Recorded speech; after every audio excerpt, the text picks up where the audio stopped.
Hi friends, ఇవాళ మన recipe వచ్చేసి వంకాయ టమాటా కడ్డీ చేపల కర్రీ.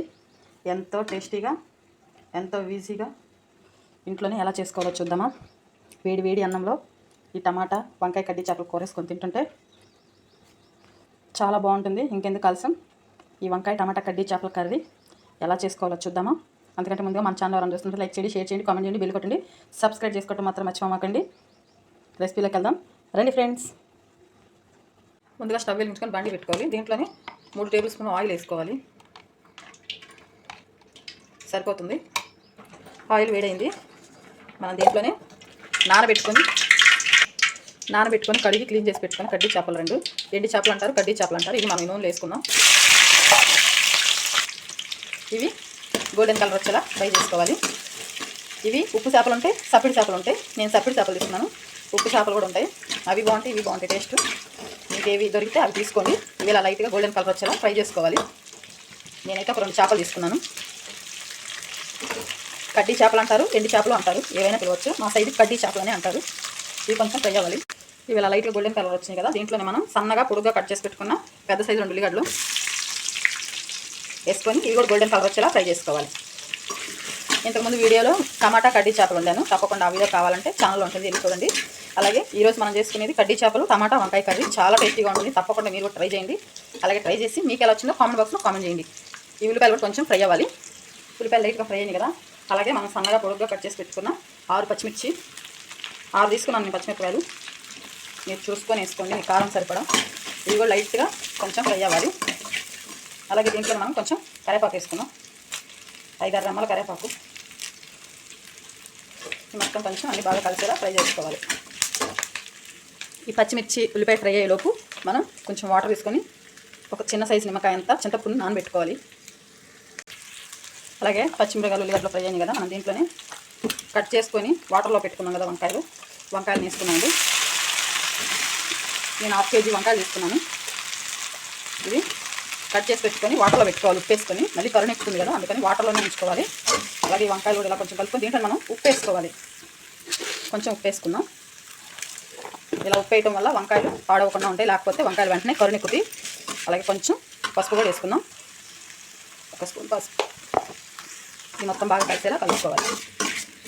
ఇది కొంచెం మగ్గిన తర్వాత మనం దీంట్లో టమాటాలు వేసుకుందాం. మూత పెట్టి మగ్గించుకుందాం. వంకాయలు చూద్దామండి, కొంచెం ఇలా మగ్గితే సరిపోతుంది.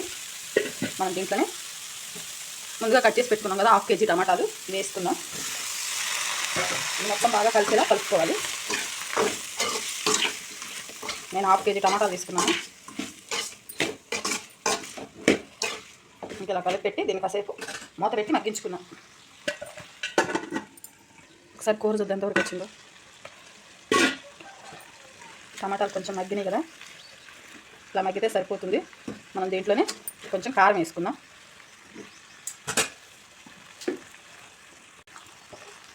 కొంచెం కారం వేసుకున్నాను. 3 టేబుల్ స్పూన్లు వేసుకున్నాను నేను. పచ్చిమిర్చి కూడా 6 వేసుకున్నాం కదా, 3 సరిపోతుంది. ఇది మొత్తం కలిసేలా కొంచెం కలుపుకుందాం. ఇది కొంచెం సేపు ఇలా వదిలేయాలి కారంలో. తర్వాత అప్పుడు మనం ఇందాక నానబెట్టుకున్న చింతపండు పులుసు ఉంది కదా, అది పోసుకుందాం.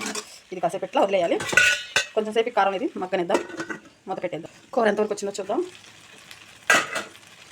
ఇది అయితే అయింది.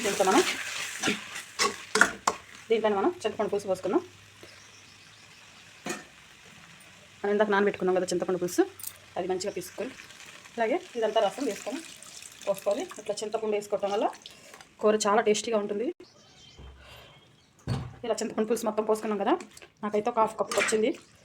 ఇట్లా కొంచెం సరిపోతుంది. ఇదంతా కొంచెం ఇలా కలుపుకోవాలి. ఇలా చింతపండు పులుసు పోసుకొని వండుకోవటం వల్ల ఈ కూర చాలా టేస్టీగా ఉంటుందండి. తప్పకుండా మీరు కూడా ట్రై చేయండి. దీంట్లోనే మనం కొంచెం వాటర్ కూడా పోసుకుందాం. కొంచెం ముక్క మునిగేలా పోసుకుందాం, సరిపోతుంది. చూస్తుంటే నేను నోరు ఊరుతుంది కదా, ఇంకెందుకు కాల్సిన మీరు కూడా ట్రై చేయండి. అలాగే ఇలా చింతపండు పులుసు వేసుకొని వంకాయ టమాటా గడ్డి చేపలు వేసుకొని కూర చేసుకుంటే అండి, చికెన్లో మటన్ కూడా చాలా టేస్టీగా ఉంటుంది. తప్పకుండా ట్రై చేయండి. అలాగే మన ఛానల్ని కొత్తగా వస్తున్నట్టు లైక్ చేయండి, షేర్ చేయండి, కామెంట్ చేయండి, బెల్ కొట్టండి, సబ్స్క్రైబ్ చేసుకోవడం మాత్రం మర్చిపోమాకండి ఫ్రెండ్స్. ఇది కాసేపు మూత పెట్టుకొని ఉడికించుకుందాం. అలాగే ఇది ఉడికించుకునేటప్పుడే మనం చిన్నెల్లిపాయలు నేను ఒక 5 తీసుకున్నాను. ఇలా దంచి అచ్చపచ్చగా వేసుకోవటమే. దీనికి వాటర్లో వేసి ఇది మొత్తం కొంచెం దగ్గరికి అయ్యేలా ఈ కూర అంతా ఉడికించుకోవటమే. ఈ కూర ఇంకింతే మూత పెట్టేసుకుందాం. కూర ఎంతవరకు వచ్చిందో చూద్దాం. ఇది రెడీ అయిపోయింది. ఇలా ఉడికితే కూర ఉడికినట్టే. ఇంక కొంచెం పులుసు ఉంటే సరిపోతుంది. ఇంక ఇది రెడీ అయిపోయింది. గ్యాస్ ఆపుకుందామండి. చూసారుగా వంకాయ టమాటా కడ్డీ చేపల కూర ఎంతో టేస్టీగా ఎంతో ఈజీగా ఎలా చేస్తున్నామో. ఈ రెసిపీ మీకు నచ్చినట్టు లైక్ చేయండి, షేర్ చేయండి, కామెంట్ చేయండి, బిల్ కొట్టండి, సబ్స్క్రైబ్ చేసుకోండి, మర్చిపోమాకండి. అలాగే మరొక రెసిపీతో మళ్ళీ కలుద్దాం. Bye friends.